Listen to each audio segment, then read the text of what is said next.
하나님의 말씀입니다. 오늘 시편 141편은 다윗이 노래하는 그 시편인데, 다윗이 진정한 안전이 무엇인가에 대해서 묵상하고 기록한 노래입니다. 여러분, 우리가 다 안전하기를 원하는데 우리의 안전을 지키기 위하여, 우리가 안전한 자가 되기 위하여 바라봐야 할 대상이 두 종류가 있는데, 하나는 악인이고 하나는 의인입니다. 오늘 본문에 보면 이 다윗이 안전한 가운데 있지 않습니다. 악인이 나를 해하고 주님께서 나를 속히 건지셔서 이 악인들의 손에서 나를 도와달라고, 내가 주님께 피한다고 이렇게 고백하고 있습니다. 그런데 또 한 사람의 모습이 나타나는데, 보여지고 그려지는데 의인입니다. 뭐라고 고백하냐면 5절 말씀입니다. 의인이 나를 칠지라도 은혜로 여기며 책망할지라도 머리에 기름같이 여겨서 내 머리가 이를 거절하지 아니할지라. 그들의 재난 중에도 내가 항상 기도하리로다. 여러분, 사람들이요, 자기가 뭘 잘못했는지 다 압니다. 다 아는데 당신이 이걸 잘못했습니다 라고 말하면 듣기 싫어합니다. 우리 집에 막내가 요즘 이 코로나 때문에 밤낮이 바뀌었어요. 때로는 너무 늦게 자고 핸드폰을 하고, 그래서 엄마가 얘 또 사춘기니까 우리 막내의 신경을 거스르지 않고 얘기하면서 타 이르려고 막내 이름을 부르면서 너무 늦게까지 자면은 그 다음날 너 힘들지 않냐고, 그래서 조금 일찍 자는 게 좋지 않냐고. 그랬더니 이 막내가 뭐라고 얘기하는지 아십니까? 내가 바로 그렇게 생각하고 있었는데 엄마가 그 얘기해서 이제 기분이 나빠졌대요. 그래서 그렇게 하기 싫대요. 그래서 이게 우리의 마음인 겁니다. 내가 뭘 잘못했는지 아는데 그것을 얘기하면 듣기 싫어해요. 그리고 그 들은 것 때문에 또 반대로 나아가고 싶은 그런 마음이 있는데, 5절 말씀에 보면 이 다윗은 내가 안전한 자가 되기 위하여 악인을 대한 나의 태도와 행동과 결정뿐만이 아니라 의인을 향한 나의 태도와 반응과 결정에 대해서 우리와 좀 다릅니다. 우리는, 제가 막내 얘기를 했지만 우리 다 그렇거든요. 정답을 아는데 누가 나에게 그 정답을 이야기해 주면 듣기 싫어합니다. 그래서 정말 그래요. 제가 말씀을 전하는 자로 서지만 정말 우리에게 필요한, 또 우리는 교회 성도님들에게 필요한 이야기를 하는데, 사실은 그 말씀이 어떤 분에게는, 어떤 성도님에게는 지금 꼭 필요한 메시지예요. 제가 기도하면 할수록 그 성도님이 이 이야기를 꼭 좀 들으시면 좋겠다. 그런데 제가 이 짧은 목회를 하면서 깨달은 게 있는데, 그 사람만 시험 들어요. 그 얘기를 들어야 할 사람이 그 얘기를 들으면 마음이 불편해지더라고요. 그래서 말씀도 잘 은혜롭게 해야 되더라고요. 정말 그 마음이 내게 그 하나님의 말씀으로, 제가 기도하면서 꼭 그 말씀을 드려야 되고 싶은데, 그 이야기를 들을 때 그 이야기를 거부하고 도리어 비껴나가고 싶은 마음이 우리에게 많다라는 사실입니다. 그런데 다윗은 어떻게 얘기했냐면 그렇지 않다라는 사실이에요. 의인이 나를 칠지라도. 여러분 보면 지금 다윗을 공격하는 두 종류의 사람이 있는 거예요. 하나는 악인이 다윗을 공격하고 있고, 의인이 다윗에게 욥의 친구들처럼 내가 지금 모르는 게 아닌데 너희는 너무나 의로운 자구나, 나에게 위로가 필요하다, 이렇게 말하고 싶을 때가 있는데, 욥은 나중에 하나님께서 그를 다시 회복시켜 주십니다. 근데 다윗은 그 가운데에서 어떻게 노래를 하냐면, 의인이 나를 칠지라도 내가 그것을 은혜로 여기겠다는 거예요. 여러분, 의인이 내가 연약함이 있을 때 내 아픔에 대해서 얘기하면 얼마나 마음이 아프겠어요. 그런데 다윗은 그것을 내 머리에 기름같이 여기겠다. 하나님이 내게 기름 부어주시는 것으로 여기고, 그 말씀을 내가 아멘으로 받아들이고 나에게 하는 이야기로 여기고 살겠다는 거예요. 여러분, 이것이 안전한 자가 되는 길입니다. 악인에게서부터 나를 건져주시는 것도 하나님께서 나를 지키시고 안전하게 하는 것이지만, 하나님의 말씀이, 또 의인의 고백이 의인이 나를 친다는 거예요. 옳은 얘기로. 여러분 주변에 옳은 얘기 잘하는 사람 곁에 있으면 좋으십니까? 안 좋으십니까? 별로 안 좋아해요. 근데 내가 옳은 얘기를 할 때가 더 많아요.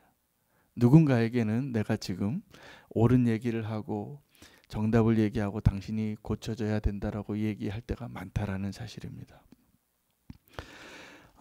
이렇게 얘기합니다. 그 5절과 6절을 제가 묵상하게 됐어요. 나는 누구인가? 나는 어떻게 목회를 해야 되는가? 나는 어떤 말씀을 전해야 되는가? 저에게 있어서 하나님의 말씀을 전하는 것은 하나님이 저에게 맡긴 일이더라고요. 그래서 하나님 말씀을 저는 전해야 해요. 전해야 하는데 여기에도 오늘 이 기도의 제목이 저에게 담겨 있습니다. 이렇게 얘기합니다. 그들이 재난 중에도 내가 항상 기도하리로다. 기도가 먼저 필요한 거예요. 정말 그 말이 필요한 사람이 있어요.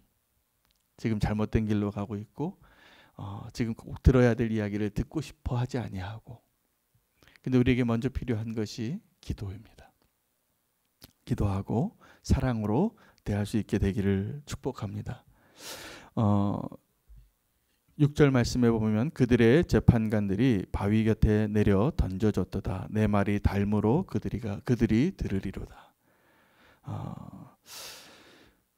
그들의 재판관이 바위 곁에 던져졌는데 내 말이 닮으로 무리가 들으리로다. 결국은 하나님께서 이 다윗의 고백이죠. 다윗이 제가 목회하는 저의 심정을 잘 경험했던 것 같고, 제가 그것을 다윗의 마음으로 오늘 이렇게 말씀을 전하게 되는 것 같습니다. 성도 여러분, 제가 무엇을 위해서 기도하겠습니까? 목회자가 성도님들이 안전하기를 원합니다. 안전하기를 원하는데 두 가지 행위를, 두 가지 반응을 잘 보여야지 안전해지시는 거예요. 하나님께서 첫 번째는 이겁니다. 파수꾼의 사명이에요. 뭐라고 얘기했냐면 3절에 여호와여 내 입술에 파수꾼을 세우시고 내 입술의 문을 지키소서. 여러분, 파수꾼의 사명은 칼을 휘두르는 자가 아니라 깨어있는 자입니다. 그래서 우리가 안전하려면 파수꾼이 있어야 돼요. 근데 그 파수꾼이 어디를 지키는가 했더니 원수가 나에게 화살을 쏘고 원수가 멀리서 달려오는 것을 지키는 것이 아니라 내 입술을 지키겠다는 거예요.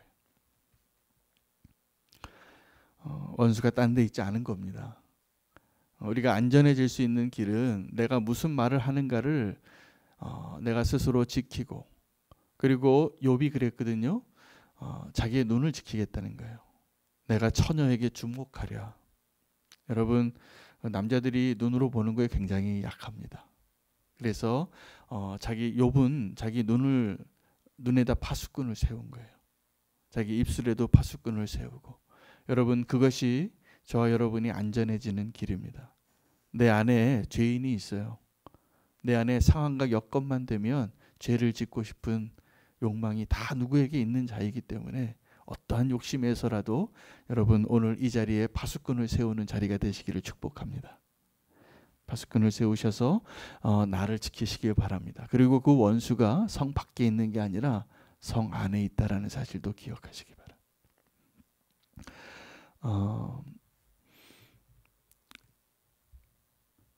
또 하나의 함정, 원수들이 함정을 파놓고 기다리고 있는데 이것을 잘 분별해야지 우리가 안전해질 수 있습니다. 그 원수들의 함정이 어떤 거냐면 원수가 우리에게 칼을 들고 화살을 겨냥하고 우리에게 공격하려고 하는 원수보다 우리 앞에 진수성찬을 차려놓는 원수가 더 위험하다는 것을 아셔야 됩니다. 우리의 자아가 생각보다 천박해요. 그렇게 고상하지 않아요.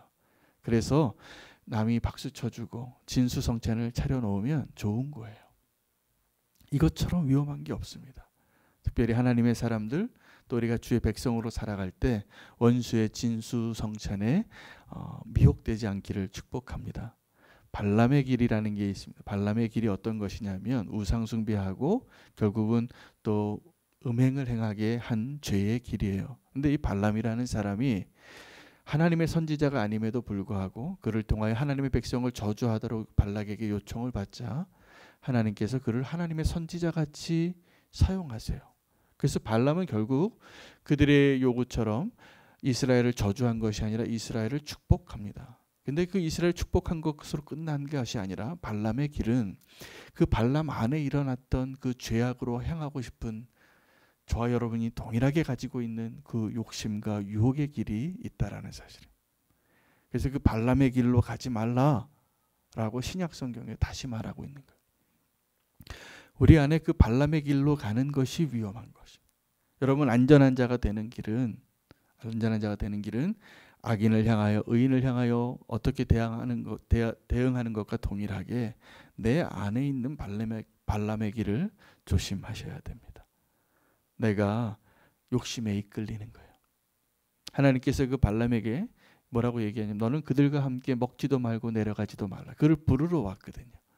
그들에게 선물을 가져오고 더 고위 관직이 모시러 오는 거죠. 하나님 가지 말라고 하는데 우리 안에 있는 이 천박한 자는 내가 대단한 사람이 된 것 같은 거예요. 국무총리가 되기로 오니까 높은 고위 관직이 나를 높여줘서 이렇게 당신만이 당신만이 우리에게 유일한 소망입니다라고 모셔오니까 같이 내려가는 거예요. 그가 말로는 하나님께서 너희와 같이 내려가지도 말라고 했다라고 말하고 안 내려갑니다. 그런데 하나님은 그 발람 안에 있는 그 사람들과 함께 내려가고 싶어하는 그 마음을 아시니까 그 다음에 말씀을 바꾸세요. 너는 내려가라. 내려가서 이런 말만 하라로 바뀌어요. 이게 발람의 길이에요. 하나님 원래 가지 말라고 하는 길을 가지 말았어야 되는데 그 길을 가니까 이 발람이 위험해집니다. 그리고 발람뿐만이 아니라 이스라엘이 그 이후에 그 발람의 길로 간 거예요. 말로는 아닌 것 같지만 마음으로는 그 미혹되어져서 이스라엘이 다 음행을 해요. 대놓고 음행을 해요. 백주대낮에. 그 일이 시작이 되어진 것이 발람 때문이라는 거예요. 이제 발람의 길이 그 길이에요. 여러분, 여로보암이 제단을 베델에 새로 세웁니다. 자기 백성들이 저 예루살렘으로 내려갈까 봐 북이스라엘의 10지파 데리고 선을 긋고 남북 나라가 갈라질 때 그가 베델에 제단을 세우고 자기가 제사를 막 드려요. 자격이 없는 제사장을 세우고. 그때 하나님이 선지자를 보내십니다. 늙은 선지자. 하나님의 사람을 보내는데 하나님의 사람이 잘 순종을 했어요. 그래서 제단을 향하여 예언을 하고 이 여로보암의 손이 굳어서 뻗쳐져서 굳혀지지 않고 접혀지지 않고 그걸 다시 회복시키면서 하나님의 사역을 잘하는데 그때도 하나님께서 이 하나님의 사람에게 발람에게 했던 동일한 말씀을 주셨거든요. 너는 그들과 함께 먹지도 말고 돌아가지도 말라. 근데 그가 그 얘기를 다 잘 갔는데 마지막에 늙은 선지자 한 명이 거짓말을 해요. 하나님이 나를 보냈는데 우리 집에 가서 먹고 가라고 했다. 근데 하나님은 그 하나님의 사람에게 누가 청해도 가지 말고 내가 준 사명만 하고 오라라고 말했는데 끝까지 순종하다가 마지막에 그 늙은 선지자의 거짓말에 넘어가요. 그래서 비극이 일어났죠. 그 하나님의 사람이 사자에게 먹힌. 이 늙은 선지자가 애통합니다.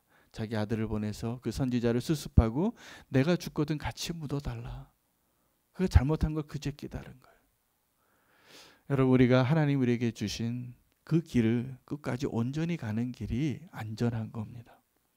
저 여러분이 믿음 안에서 주님이 원하시는 그 안전한 길을 온전히 끝까지 잘 걸어가실 수 있도록 함께 믿음으로 의지해야 합니다. 우리 안에 겉은 아닌 것 같지만 하나님이 원치 않는 그 길을 가려고 할 때 우리가 막아줘야 돼요. 그리고 제가 그런 설교를 할 수 있어야 돼요. 그리고 그것을 하나님께서 기뻐하시는 모습으로 우리가 함께 아멘할 수 있어야 돼요. 여러분, 우리의 눈과 우리의 입술에 파수꾼을 세우는 자 되시기를 축복합니다. 그리고 하나님이 우리 마음 안에 있는 그 천박한 자아를 따라가는 모든 욕심과 유혹에서 우리를 건져주시고 지켜주실 수 있도록 그 의로운 길로 가시기를 축복합니다. 이것이 안전한 자예요. 원수가 나를 아무리 애워싸도 위험한 게 아니에요. 주님이 우리와 함께 하시기 때문입니다. 우리가 그 하나님이 기뻐하시는 의로운 자에 대해서 우리가 어떻게 여기는가, 여러분 가끔 제가 정말 나를 향해서 하는 말인가, 가끔 이런 성도님들이 저한테 개인 메시지를 보내요. 목사님 오늘 그 얘기 나한테 하라고 하신 얘기예요. 이게 두 가지 의미가 있어요. 은혜를 받았다는 얘기일 수도 있고 내가 찔렸다는 거죠. 찔렸다는 거죠. 근데 저는 그렇게 의도적으로 하지는 않습니다. 하나님 말씀을 전하다 보면 하나님께서 그 말씀 가운데 찔림을 주는 성도님도 계시겠죠. 근데 이게 축복이에요. 오늘 다윗의 고백처럼 5절 6절 의인이 나를 칠지라도 은혜로 여길 수 있는 자가 되시기를 축복합니다. 그게 내가 살 길이에요. 내가 살 길이에요. 우리의 천박한 자는 내가 듣고 싶은 이야기만 듣고 싶거든요. 내 귀에 달콤한 이야기만 듣고 싶어요. 어떤 거겠어요? 나를 이해해주고 나를 위로해주고. 근데 그걸 잘하는 사람이 하나님의 의로운 자가 아니라 사기꾼이 잘해요. 그런 얘기를. 사기꾼이. 정말로 입 바른 소리를. 그럼 그거 따라가시면 안 되는 거예요. 우리가 가장 안전한 자는 하나님의 말씀을 하나님의 음성으로 듣고 그 말씀 안에 온전히 설 수 있는 자가 안전한 자입니다. 또 우리가 안전한 자는 주님과 동행하는 삶을 매일 매순간 누릴 수 있도록 결단하는 자가 안전한 자예요. 발람의 길에서 벗어나고 우리의 삶에 내 눈에 내 입술에 파수꾼을 세우시기를 축복합니다. 저는 정말 기도합니다. 여러분이 안전하기를 바라요. 오늘 말씀 붙잡으시고 우리가 안전한 자 되기를 원하시는 하나님의 마음을 붙잡고 그 길에 서시기를 축복합니다. 오늘 말씀 붙잡으시고 우리가 파수꾼의 사명으로 또 원수들의 함정에서 이 천박한 자가 온전히 살 수 있는 길은 의인의 그 책망을 나를 칠지라도 하나님의 말씀대로 살기로 결단하는 자가 되시기를 결단하며 주의 이름 부르고 기도하겠습니다.